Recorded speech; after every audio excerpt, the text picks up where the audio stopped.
नमस्कार दोस्तों, आज हम आपको शिव जी की कृपा की एक भक्ति की कहानी चिड़िया की सुनाने जा रहे हैं। तो चलिए कहानी शुरू करते हैं। किसी गांव में एक सेठ सेठानी रहते थे। वह बहुत कंजूस थे। वह ना तो पूजा पाठ करते थे, ना ही धर्म कर्म करते थे। उसी गांव में एक चिड़िया पीपल के पेड़ पर रहती थी। उसको सालों हो गए थे वहीं रहते रहते। उसके छोटे छोटे बच्चे थे। चिड़िया गाँव जाती, अपने बच्चों के लिए दाना चुग कर लाती और सेठ सेठानी का घर देखती और सोचती कि इतना बड़ा घर है पर इसके दाना देने वाला कोई नहीं है। एक दिन वह सेठ सेठानी की छत पर जाकर बैठ गई। सेठ सेठानी बातें कर रहे थे कि हमारे कोई संतान नहीं है, हम इतना रुपया पैसा जोड़ रहे हैं, इसका क्या होगा। यह सुनकर सेठानी रोने लगी। चिड़िया देख रही थी। वह रोज उनके घर जाती थी, उनकी बातों को सुनती। चिड़िया यह देखकर उन लोगों से लगाव हो गया। दोनों में एक कमी थी कि वह ना तो पूजा पाठ करते थे, ना ही दान पुण्य करते थे। वह व्यवहार कुशल तो थे। चिड़िया ने सोचा कि ऐसा करना चाहिए कि सेठ सेठानी के औलाद हो जाए। कार्तिक मास का महीना चल रहा था। पूर्णिमा का दिन आया। अब चिड़िया ने अपने बच्चों को पेट भर भोजन कराया और कहा, बच्चों अब तुम बड़े हो गए हो, अपना ख्याल रखना, मैं कुछ दिनों के लिए बाहर जा रही हूँ। छोटी सी चिड़िया उड़ते उड़ते कैलाश पर्वत पहुँच गई। कैलाश पर्वत पर पहुँचते ही माता पार्वती शिव जी बैठे थे। वहीं पर चिड़िया बेहोश होकर गिर गई। माता ने पूछा और चिड़िया को उठाया कि चिड़िया तुम्हें क्या परेशानी है। चिड़िया ने कहा कि मैं एक छोटे से गांव में रहती हूँ। वहाँ एक परिवार है जिसकी बड़ी तकलीफ है, उसके संतान नहीं है। सेठ सेठानी रोते हैं पर उनमें एक कमी है कि वह पूजा पाठ नहीं करते। मैं चाहती हूँ कि उसके संतान हो जाए, इसलिए मैं उनकी तकलीफ दूर करने के लिए उनकी तरफ से यात्रा करके आपके पास आई हूँ। माता पार्वती सोचने लगी कि छोटी सी चिड़िया में इतनी इंसानियत है कि इतना बड़ा कदम उठाया है। तब माता पार्वती ने शिव जी से कहा, महाराज इस सेठ सेठानी को भाग्य में औलाद है या नहीं। शिव जी ने कहा कि उस सेठ के भाग्य में औलाद का सुख नहीं है। एक तो उसके संतान का योग नहीं है, दूसरा वह भगवत भक्ति से दूर रहता है। माता पार्वती बोली, ये छोटी सी चिड़िया इतनी दूर इंसानियत के नाते कष्ट झेल कर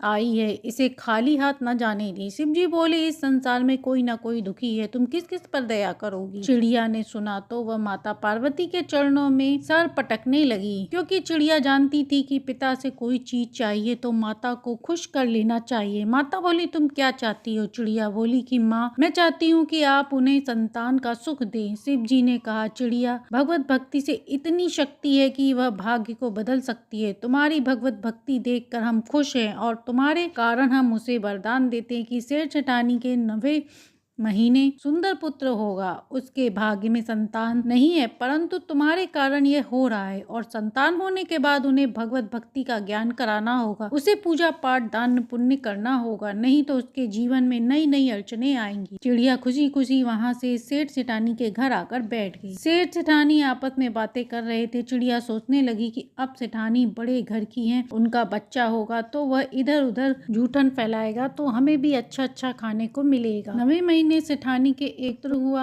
बड़ी खुशियां मनाई गई। चिड़िया यह देख बहुत खुश थी। सेठ सेठानी ने बच्चे को अच्छे से खिलाते पिलाते उसका ध्यान रखते। उधर चिड़िया भी मुंह में भरकर अपने बच्चों के लिए दाना पानी ले जाती। ऐसे ही समय व्यतीत हो रहा था। बच्चा बड़ा होने लगा। चिड़िया सोचने लगी कि सेठानी ने अभी तक कोई पूजा पाठ धर्म कर्म नहीं किया, मुझे कुछ करना पड़ेगा। ऐसा करते करते कई पूर्णिमा निकल गई, ना तो उन्होंने पूजन किया, ना ही भगवान की भक्ति की। चिड़िया ने सोचा, मुझे इनको भगवत भक्ति का ज्ञान कराना होगा। चिड़िया ने उड़ान भरी और कैलाश पर्वत पहुंची। माता पार्वती ने कहा कि अब क्या परेशानी है, तो वह कहने लगी हाथ जोड़कर कि माता मेरी एक परेशानी है। मैंने आपसे कहा था उन्हें भगवत भक्ति का आभास कराऊंगी, पर मैं इसमें असफल रही क्योंकि मैं बोल नहीं सकती। हे माता, इसके लिए आप मेरी सहायता करें। तब चिड़िया ने कहा कि आप और प्रभु इस चीज का उन्हें आभास कराएं कि वह अपने जीवन में इतनी बड़ी गलती कर रहे हैं। तब चिड़िया की बात मानकर शिव जी व माता पार्वती ने ब्राह्मण का रूप धारण कर दोनों लोग सेठ सेठानी के घर भोजन करने की इच्छा से पहुंच गए। सेठ ने तो मुंह बना दिया, पर पता नहीं कहां से सेठानी का हृदय परिवर्तन हो गया और उसने उन्हें आदर के साथ भोजन कराया। छोटा बच्चा पैरों में घुंघरू बांधे आंगन में घूम रहा था। वह भी माता पार्वती व शिव जी को भोजन देने लगा। दोनों लोग बहुत प्रसन्न हुए। वह बच्चा कभी पानी लाता, कभी रोटी लाता, गुड़ लाता, जिससे उनका भोग लग गया। भोजन के बाद भगवान चलने लगे तो सेठानी ने कहा, हमसे कोई गलती हुई हो तो क्षमा करना। तब शिव जी ने कहा, गलती तो तुम बहुत बड़ी कर रहे हो, जिसका खामियाना तुम्हारे